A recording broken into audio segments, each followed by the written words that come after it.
Et là, le gouvernement a annoncé sa volonté d'apposer le même code d'éthique aux parents impliqués dans les conseils d'établissement. C'est un non-sens complet pour plein de raisons.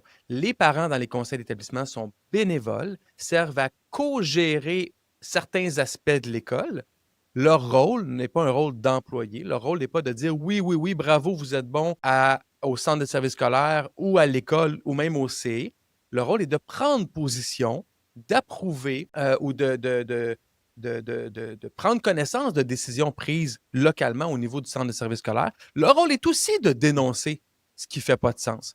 Le gouvernement, suite à certains groupes de parents comme la Fédération des comités de parents et le RCPAQ, entre autres au Québec, a annoncé sa volonté d'adapter le code d'éthique pour le rendre un peu plus flexible pour les parents, mais c'est un non-sens complet. On devrait au contraire vouloir des enseignants forts et des parents forts qui dénoncent ce qui doit être dénoncé, quitte à ce que ça fasse mal dans les médias pendant quelques heures, quelques jours, mais dans le but de corriger la situation pour les élèves et non l'inverse. Donc, je dirais que c'est tout le contraire d'un code, d'un ordre professionnel qui Tout à vise à fait.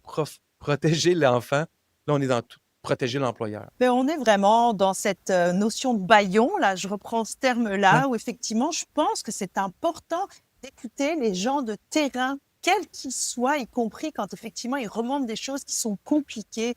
C'est important. Puis les gouvernements devraient justement être assez solides pour dire, ben, j'accepte la controverse, j'accepte la Ouais. critique. Là, il y a vraiment l'idée de toute personne qui ne sera pas d'accord avec moi doit se taire sous peine de sanction. C'est aussi ce qui se passe dans la nouvelle loi pour les médecins.